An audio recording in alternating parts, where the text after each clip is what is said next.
ওয়ালাইকুম এভরিওয়ান, কেমন আছেন সবাই? আশা করি অনেক ভালো আছেন। তো এখন আমরা দেখব পে স্কেল নিয়ে একটি প্রতিবেদন করেছে দেশ রূপান্তর 31 ডিসেম্বর 2025। আজকের এই পে স্কেলের সর্বশেষ তথ্যটি জানার জন্য ভিডিওটি নিয়ে হাজির হয়েছি। তো আপনারা যেখান থেকে ভিডিওটি দেখতেছেন ভিডিওটিকে শেয়ার করে দিবেন যাতে সকল সরকারি চাকরিজীবীরা দেখতে পারে।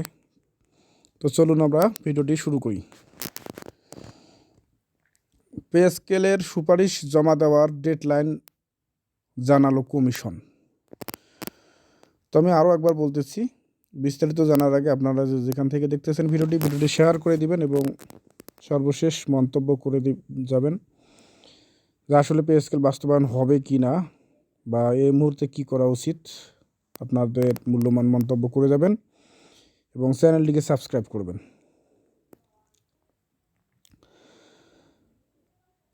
নবম জাতীয় পে স্কেলের সুপারিশ জমা দেওয়ার সম্ভাব্য ডেডলাইন জানিয়েছে পে কমিশন। আগামী জানুয়ারির মধ্যে কমিশন তাদের সুপারিশ জমা দেবে বলে সংশ্লিষ্ট সূত্রে জানা গেছে। পে কমিশনের একটি সূত্র জানিয়েছে, নবম পে স্কেলের গ্রেড সংখ্যা, সর্বনিম্ন এবং সর্বোচ্চ বেতন নির্ধারণ ছাড়াও আরও কিছু বিষয়ে এখনও চূড়ান্ত সিদ্ধান্ত নেওয়া যায়নি। এজন্য আরও অন্তত 2টি পূর্ণ কমিশনের সভা আয়োজন করা হবে। এই সভায় সদস্যরা অমীমাংসিত বিষয়গুলোর প্রতি একমত পোষণ করার পর কমিশন তাদের রিপোর্ট জমা দেবে। নবম পে স্কেল নিয়ে গঠিত জাতীয় বেতন কমিশনের গুরুত্বপূর্ণ এক সদস্য জানান, মধ্য জানুয়ারির মধ্যে কমিশনের সুপারিশ জমা দেওয়ার একটি বাধ্যবাধকতা রয়েছে।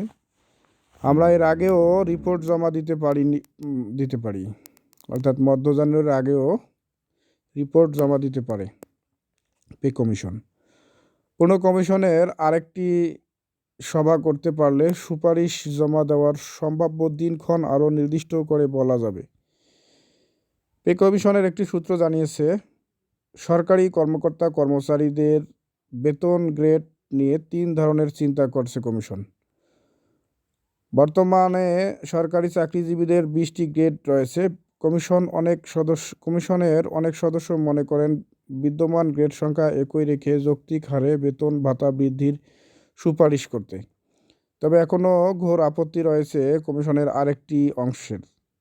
তারা মনে করেন গ্রেড সংখ্যা 20টি থেকে কমিয়ে 16টি করা উচিত।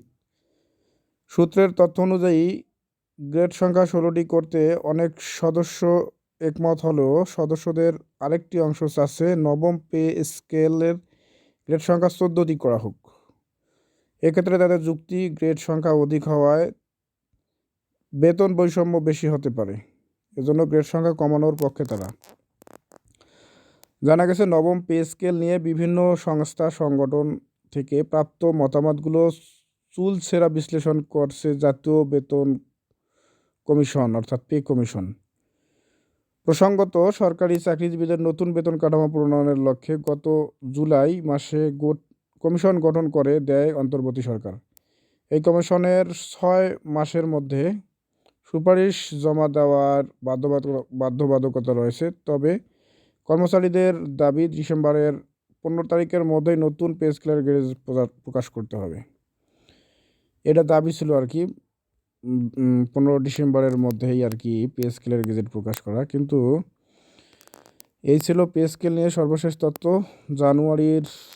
মধ্য জানুয়ারির মধ্যে সুপারিশ জমা দিবে কি না আপনারা অবশ্যই কমেন্ট করে জানাবেন। ভিডিওটি ভালো লাগলে অবশ্যই চ্যানেলটিকে সাবস্ক্রাইব করবেন। ধন্যবাদ সবাইকে।